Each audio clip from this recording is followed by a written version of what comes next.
Welcome, I'm the Deadwood Jedi. This is going to be another Raid Shadow Legends video, and today we're going to look at one of the champions that might actually be the best champion out of all of the new champions, and I'm talking about Ruella. She's actually an insanely good champion, probably going to be used exclusively for Fire Knight, but really has some potential to be used in a lot of areas of this game because she's got a really good kit, and she hits really, really hard. So that's what we're going to look at today, so let's dive in. I really appreciate you coming by to watch this video, and if you enjoy it, don't forget to hit that subscribe button down below, the notification bell so you don't miss the next one, and of course, if you enjoyed today's music, we have that Soundstripe link down below in the pinned comment description of this video, along with my code DeadwoodJedi to save yourself 15%. And of course, if you're looking for account work, you can find that on my website, deadwoodjedi.com. All right, so let's look at Ruella here. Obviously, she looks amazing, right? I think she looks pretty cool with the kind of dragon wing on her back is pretty cool in all the bones. There's nothing crazy about her, right? Nothing super special, but I just like the artwork, right? Looks good. Elvish, always, always. So we got a woodland elf here with the Sylvan Watchers. Definitely enjoy that. But let's look at her skills and kind of get an idea of why she's so good, why I like this champion so much. Her A1 attacks one enemy 3 times, right? So triple hits on the A1. Each critical hit has an 80% chance of stealing 5% of the target's turn meter. Books up to 100%. So basically, you're going to do a triple hit, right? So you can use Giant Slayer, and each hit's going to, and totally, you're going to steal a 15% turn meter. That's a 30% turn meter flop, right? It's a pretty big difference right there. Not just, reducing, but actually stealing it is good. It's going to make sure she gets more turns. That's nice. Her A2 ability, again, attacks one enemy 3 times. So another triple hit attack. Why I say Fire Knight. Each hit has a 50% chance of placing a decreased defense, weaken debuff, and a decreased speed debuff for 2 turns. Each hit has a 50% chance of landing all of those debuffs, each and every one of them. So yeah, she's going to be able to put those up very, very consistently. Now, doesn't mean it's going to be a 100% chance. There are definitely going to be times where some of these debuffs won't land. I've seen it. But generally, all 3 are going to land all the time, which is pretty remarkable. Now, this is a 4-turn cooldown. That's the one negative about it. It's not on a 3-turn cooldown, so you don't get the skill as often as you might like, but with all the turn meter steal on the A1, there's a lot of potential there to be able to take a lot of turns. So it's actually not a bad skill at all. And then her A3. Her A3 is actually pretty interesting too. It fills the turn meter of all allies by 20% and places an increased crit rate buff on all allies for 2 turns. This is actually on a 3-turn cooldown, which I find very interesting. So either you prioritize this and then that A2 comes up sporadically, or you prioritize the A2 and this effectively is on a 4-turn cooldown, but with so much turn meter boosting, right, for her allies off the A3, for herself off the A1, Ruella has a lot of turn meter manipulation in there and should be taking a lot of turns. And then that A2, when it comes in, is landing all the debuffs you actually need. Decreased defense, weaken, and decreased speed. Those are like the best debuffs, especially for dungeon bosses, which is, I think, where she's going to shine brightest. Now, here's the thing. There's definitely potential to be using her in clan boss. Like, definitely potential. But the cooldowns are going to mess that up a little bit. It's going to make it a little bit more difficult. 3-turn cooldown on the turn meter boost, but a 4-turn cooldown on the big debuff skill. That's not as great, right? It definitely becomes a little bit, which one are we trying to land here? Type of situation. So it's not my favorite part about it. But outside of that, I think she's really good. And I think we will have a few clan boss teams that utilize her. The other thing is she hits stupid hard, right? I'm actually going to test later on using her and Krutraxa in our Fire Knight team, and we'll see that she's going to be doing on par, kind of similar damage. And the fact that she has a crit rate buff in her kit means that you could be building not only her, but her entire team with less crit rate, so you can actually build better damage numbers on her, and she might actually out damage, or the team might be faster than and out damage one that uses Krutraxa. Now, I do want to show exactly how I geared her out. I've got her in Cruel set and crit damage set, just full damage on her is kind of the goal here. You can see her total stats, right? 29,000 HP. I'm just building her for damage. Only got 4,800 attack. Now, I have horrible accessories. I cannot stress this enough. I had a farm spider to get these because it's a whole new faction. But, 4,800 attack is what I could put on her. It's not the best. It's not the worst. Her base attack is not super high, but for an epic, it's pretty good at 1376. Now, as far as her speed, I got 177. Crit rate's 103 and crit damage 255, which is pretty solid, and enough accuracy at 253. Now, there is one other thing to kind of factor in. One of the reasons why her attack is so low, and this kind of goes for all these champions. I don't have any of these faction champions. So we have no one in the faction guardian, right? Nobody's in the faction guardian. Don't have that. We don't have the accessories for her either. So there's definitely some things that would lower lower her numbers that could naturally be considerably higher. And so that's just something to kind of keep in mind, right? There's a reason why these numbers are going to be lower than they would be for most other champions, because we can't bump them. I just don't have the champions for it. So those are our damage stats. Our masteries, right? We came down the offensive tree all the way down to Giant Slayer, and then we went down the support tree here. And that's pretty much it. That was the Master Hexer to try and extend the duration of those debuffs. We could have taken Sniper to give us a 55% chance to land those debuffs. That would not be a bad idea at all, but this should be just fine. So I am going to take Ruella into Fire Knight, but I'm going to start off by showing you Krutraxa.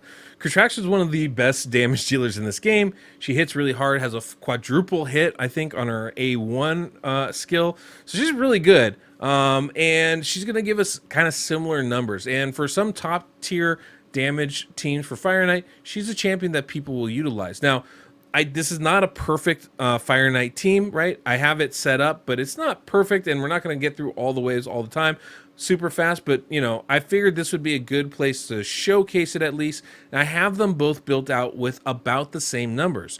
They both have about 255 crit damage and 4,800 attack. So very, very similar numbers on that and the same mastery. So we should get a pretty good idea of how strong, how good, Ruella will compare to somebody like Krutraxa. And on Fire Knight Stage 25, we actually just need to do raw damage across the board with our entire team. And so this should give us a good idea of what she can do. Now, Krutraxa generally will do more damage. But the thing is, we have to kind of keep in mind, one, it's not about the raw damage, it's about the speed we do this in. And the second thing we have to remember is that when we use Ruella, we would use a crit rate, we'd use the A3, which would allow us to build everybody on the team at a lower crit rate and bump other stats, right? Their attack, their crit damage, or actually whatever it is we need, or their speed even, and that could be really, really beneficial as a whole. So even if she does less damage, it might be that by utilizing her instead of someone like Krutraxa, we'd actually get more damage done, or at least a faster run overall, because everybody else could be built more heavily damage focused. So there you go. We got, let's see, 900,000 from Krutraxa. Definitely a lot of damage. I don't think Ruella's going to do that. And a minute 35. So you can see, okay, now we have Ruella in here, and we'll see how well we can do, right? I haven't really changed anything else, just put Ruella instead of Krutraxa, and we'll see exactly how well we do here. Now, obviously, one of the great things about Krutraxa is we were getting more damage, so we would be able to get through these waves just a little bit faster, which I think would be good for us. But I'm not too concerned about it, frankly. Hopefully we can still get through in about 30 seconds or so. We'll see exactly how it works. There we go. First wave's done. A little RNG definitely makes a big difference with this kind of stuff as far as the timing of it goes. And so that's definitely going to be an issue. A little bit slower. Okay, so we got it through about 10 seconds slower, and that has to do with the waves more than anything else. So it's not really much of an impact. So we could probably add 10 seconds to the end of the run and get a comparable result to what's going on. But there you go. So you can see that triple attack helps break down the shield, which is really nice, right? And then we're just going to kind of come in, and we want to get those debuffs up as quick as we can is the idea here. There we go. We're getting them from Lydia, which is great. But you can see we got the decreased speed right there from Ruella. So we don't even need a Lydia in this type of comp to make it work necessarily, which is great, at least on the boss itself. And then we just kind of go through. And one of the great additions is she steals turn meter. You can see it right there. She does pretty solid damage as well. Very good champion, right? And again, we're not using that A3 skill. Like, honestly, if I was going to build this again, one of the things I would do was I would make her faster than Seer, considerably faster, and give not only the team a turn meter boost, but that crit rate buff. That can add another buff so that Seer can help nuke down the waves and get us moving. I would actually build everybody with 30% less crit rate too, and that way we could utilize her to actually give everybody more crit rate. So Allure could, have a lower crit rate, Renegade, Lydia, and Seer, and we could instead utilize those stats and put it on crit damage or attack and be pretty effective here. So obviously this team is a little bit slower. She does not do the same kind of damage Krutraxa does, but she's also an epic, whereas Krutraxa is a legendary, and that kind of makes a pretty big difference, I'd say. So you can see she still did 680,000 damage. Definitely a significant amount there, so that's not something to scoff at. I think she's pretty solid on that team right there. But you can see the potential of being able to utilize her, right? We have triple attacks. We're bringing all the debuffs that we actually want. And on top of that, she does pretty solid damage. So I would say pretty solid champion. Now, one of the reasons why I had Ruella so slow is because I'm going to bring her into my clan boss team so you guys can get an idea of how she can be used here. Now, I've turned off her A3. I'm focused on her A2. That's the prioritized one. Doesn't really matter, though, because we're going to be getting a lot of Giant Slayer procs from her A1 and her A2. Bunch of triple hits. It's going to give us some pretty solid damage. What I want to pay attention to here is the kind of damage that we do put out there. I think that's going to be interesting to see, right? There you can see we got that triple hit going, and this is the normal clan boss team that I actually use, right? It typically does, especially against Void, about 90 to 95 million damage, so it's a pretty solid little team, and you're going to be able to see there that triple hit, right? 40, 45. So we're talking about close to 150,000 damage, 140, 150,000 damage overall, which is a pretty good result, I'd say, with that A1 ability there. Not too shabby, right? And so we can go ahead and let this run, and we'll kind of see the damage that we do, and let's watch it for a few turns, see the kind of numbers that she puts up. We have decreased defense. We do have weaken out there. They're going to be up regardless, but she's going to be able to ensure that those things do stay up. Now, the negative, of course, like I said before, it's a 4-turn cooldown on that A2. So if I wanted to bring her into a team like this, I don't think that skill comes up enough for her to be the only decreased defense or weakened champion I can bring in. That's the negative with her, right? The duration's only a 2-turn duration too, so it's not, like a 3-turn duration like with somebody like a Fane where, you go, okay, well, maybe it takes an extra turn, but it's going to stay up. I don't think that's going to be the case, right? And so that's definitely the negative, but you can see she does good damage. I mean, I think that was like 60, 70,000 with that A2 on each of the 3 hits. So, we're talking pretty good numbers here, right? For an epic champion, I'm very happy with these kind of results, right? 40,000 again on each of those A1 skills. Over 100K is a pretty good number overall, and definitely something that we can get behind. And that's somebody I could use in one of my teams. And the key is, can we factor in that A3 skill with the crit rate buff on the 3-turn duration? I think we can, but I think if we do utilize that A2 is going to be willy-nilly, and I don't know that we're going to be able to count on it to land the debuffs that we want consistently on the boss. So that's going to be the trick. If you can find a team that can go fast enough, right, 2-1 ratio, 3-1 ratio, then maybe all of a sudden those debuffs have a chance to land consistently enough where we can actually utilize her as our main debuffer, our decreased defense and weakened champion. Because if we can do that, all of a sudden she becomes a lot more viable going forward, right? But in general, I like her skills. I think she's actually got a lot going on here, and she might be the best champion out of all these champions we're getting.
All right, there we go. 13.7 million from Ruella. Not a bad result. More than Brogni, more than Martyr. That's a pretty good number, I would say. Those are two very hard hitters. It was more than Hellcat, for crying out loud. We still got our one key. Definitely a lower number than I'm used to having, right? Usually I have somebody like a Septimus or an Axe in there, and they put up like 25 million. But this is still, I would say, pretty impressive. From an epic champion, doing the same kind of damage as my Brogni, my Martyr, my Hellcat are doing. That's a really good sign that this champion has a lot of potential in this game, right? Now, it's not a legendary, so it's not going to blow the socks off anybody. We don't have another Geomancer here, but still a really, really solid champion all the way around. And I think at the very least, Fire Knight is going to be a wonderful place to use her. If you're getting adventurous, I think Clan Boss, there's definitely going to be some ways to utilize her there. You know, again, the debuff thing is going to be a little bit trickier. So that's definitely something we're going to have to, like, look at, kind of figure out what's going to be best. But, if you're running like a Bat Eater team where you have a natural cooldown from Painkeeper anyway, I think Ruella actually might be a solid option. And, the other part is that usually we utilize somebody like a Seeker in a team like that. Well, she does have a turn meter boost. Now, it's not Seekers. Seekers is on a 2-turn with the extra turn, but I'm pretty sure there's going to be some teams we're going to be able to figure out and utilize with Ruella instead of another turn meter booster. And considering the fact she brings decreased defense, she brings weaken, and she obviously does serious damage, that could be a really nice boon for your team. So perhaps there's something like a Mythair squad that we could utilize her instead of one of the other champions like a Runekeeper Dazzurk and, get a pretty darn good result out of it. So definitely something we're going to have to play around with and figure out over time, but I like this champion. I think there's potential there. So anyway, that's today's video. Hopefully you guys enjoyed it. I really like Ruella. I think she's going to be really good and might be the best champion that's coming out of this bunch. Definitely not as good as some of the legendaries, but she is very, very good. And obviously as an epic, a lot more attainable. So if you get her, don't throw her away, Think about that at the very least. Anyway, thank you guys so much for sticking around and watching. Don't forget to subscribe if you enjoyed this video. Hit that notification bell so you don't miss the next one. Until next we meet, I'm the Deadwood Jedi.